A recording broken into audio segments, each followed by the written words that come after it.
Hello दोस्तों, तो आज हम लोग composition of non uniform function के बारे में समझेंगे एक जे एडवांस के क्वेश्चन द्वारा। ओके, सो क्वेश्चन हमारा है कि दो फंक्शन दी हुई है जो कि नॉन यूनिफॉर्म है। नॉन यूनिफॉर्म फंक्शन मतलब क्या होता है? जो फंक्शन मतलब दो टुकड़ों या दो से ज़्यादा टुकड़ों में बटे हुए हों।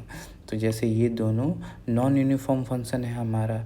अब कि G of F one one on to होगा कि नहीं, F of G one one on to होगा कि नहीं, जी हमारा वन वन ऑन टू होगा कि नहीं, कि F one one on to होगा कि नहीं, इसके बारे में जानना है।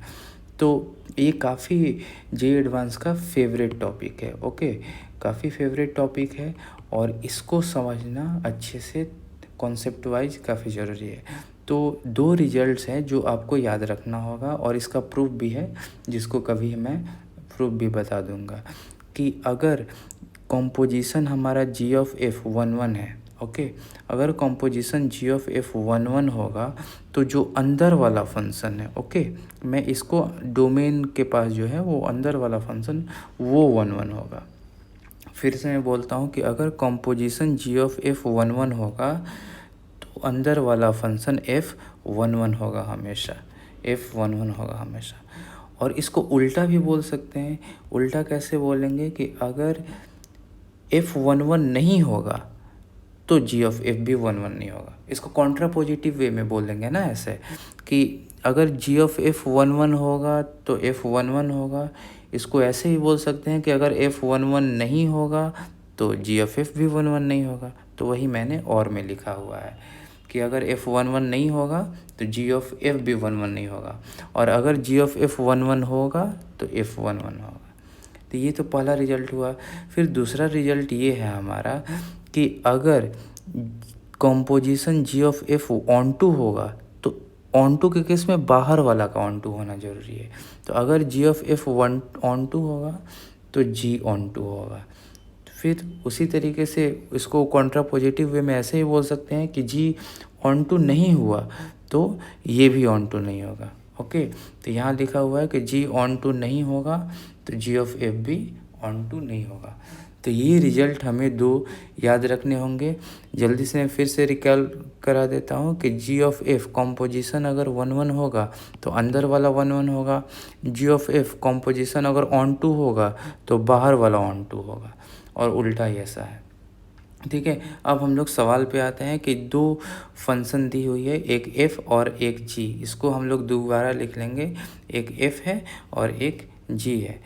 अब एफ और जी की इंडिविजुअलिटी देखेंगे कि अपने में वन वन और ऑन टू है कि नहीं। तो यहाँ चेक करेंगे कि अगर मैं वन रखूँगा, ओके, अगर मैं एफ में वन रखूँगा तो इन ऑड के जगह पर आएगा ये वन। तो इन वन रखूँगा तो one plus one by two हो जाएगा, जो कि वन ही दे देगा, टू बाई टू। और अगर एन टू रखूँगा तो एन इवन यहाँ पर टू रखना है तो four minus two by two, तो टू ये भी हो जाएगा हमारा वन। इसका क्या मतलब है कि एफ वन और एफ टू दो अलग अलग वैल्यू, दो अलग अलग एक्स इनपुट पर सेम आउटपुट दे रहा है, imply F is not one one. Okay, अगर ये दो अलग अलग इनपुट पर सेम आउटपुट दिया तो एफ वन वन नहीं है। ओके, अब बात करते हैं कि एफ ऑन टू है कि नहीं। ओके, तो एन ऑड रखना है तो जैसे एन वन रखेंगे तो यहाँ क्या होगा, एन ऑड रखेंगे तो यहाँ वन रखेंगे तो one plus one by two, two by two ये वन आ जाएगा। एन अगर वन की जगह थ्री रखेंगे तो three plus one four by two, तो यहाँ टू आ जाएगा। फाइव रखेंगे तो five plus one six by two, तो थ्री। तो ऐसे ही सारा हमारा पॉजिटिव इंटीजर्स ले लेगा, one two three four five. और एन अगर इवन रखने जाए, एन जैसे मैं इवन जैसे यहाँ पर टू रखने जाऊँ तो टू रखूँगा तो four minus two by two, two by two one होगा। फिर एन फोर रखने पर जीरो होगा। एन सिक्स रखने पर four minus six by two minus one होगा। फिर एन एट रखने पर minus four by two minus two. तो यहाँ पर ये नेगेटिव इंटीजर्स इंक्लूडिंग 0 1 देगा। इसका मतलब जो फंक्शन का आउटपुट होगा वो सारा पॉजिटिव इंटीजर भी दे रहा है, सारा नेगेटिव इंटीजर भी दे रहा है और 0 भी दे रहा है। यानी जो हमारा रेंज हुआ वो क्या हुआ कि रेंज हुआ फंक्शन का रेंज ऑफ एफ वो पूरा इंटीजर हो रहा है और ये कोडोमेन के बराबर है। इम्प्लाई एफ क्या हो गया हमारा ऑन टू हो गया। ओके, तो एफ के बारे में जान लिया हमने कि एफ 1 1 नहीं है लेकिन ऑन टू है। ओके, उसी तरीके से अब जी को जानेंगे। तो जी को जानने के लिए यहाँ देखेंगे कि n अगर पॉजिटिव है तो 3 + 2n है और n नेगेटिव है तो -2n है। तो सबसे पहले जी की ऑन टू अगर चेक करें तो n 1 रखेंगे तो क्या होगा, 0 रखेंगे तो क्या होगा, n 0 रखेंगे तो ये 3 देगा, n 1 रखेंगे तो ये 5 देगा, n 2 रखेंगे तो 7 देगा। तो ये सारे 3 5 7 आएगा। और n नेगेटिव रखेंगे तो नेगेटिव पॉजिटिव हो जाएगा और जैसे -1 रखेंगे तो 2 देगा, फिर -2 रखेंगे तो 4 देगा, 2 4 6 8 9। तो ये सारे रेंज हो गया। तो रेंज में देख सकते हैं कि सारे इवन नंबर है और ऑड नंबर भी है लेकिन 1 नहीं है। तो रेंज हमारा क्या होगा इस केस में, रेंज हमारा जी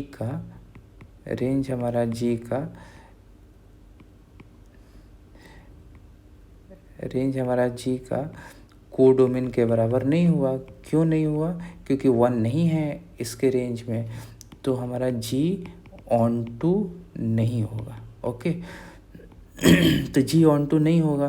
तो इससे देखिए कि हम लोग क्या क्या बता पाते हैं कि एफ ऑन टू नहीं है, सॉरी एफ 1 1 नहीं है इस केस में। तो एफ 1 1 नहीं है, तो अगर एफ 1 1 नहीं है तो देखिए एफ 1 1 नहीं है तो जी ऑफ एफ भी क्या होगा, 1 1 नहीं होगा। तो एफ 1 1 नहीं है तो जी ऑफ एफ भी 1 1 नहीं होगा। सही है। और जी ऑफ एफ के ऑन टू के बारे में चेक करना है। तो यहाँ हम लोगों ने देखा कि जी ऑन टू भी नहीं है। तो जी ऑन टू नहीं है मतलब क्या हुआ, जी ऑफ एफ भी ऑन टू नहीं होगा, तो इसका मतलब क्या हुआ कि जी ऑफ एफ भी ऑन टू नहीं हुआ है। तो ये ऑप्शन में तो ए करेक्ट हो गया। ओके, फिर बी को बाद में देखेंगे, सी के बारे में देखेंगे। सी अभी हमारा क्या आया था जी के बारे में, तो जी आया था हमारा, जी जो आया था वो ऑन टू नहीं आया था, लेकिन यहाँ जी ऑन टू दिया हुआ है तो ये भी गलत हो गया। फिर एफ 1 1 नहीं है लेकिन एफ ऑन टू है। तो देखिए यहाँ पर हम लोग आया गया था कि एफ 1 1 नहीं है और लेकिन एफ ऑन टू है, तो ये सही है। तो हमारा ये भी सही हो गया। अब तो ये भी सही हो गया। तो अब हमारा सवाल ये है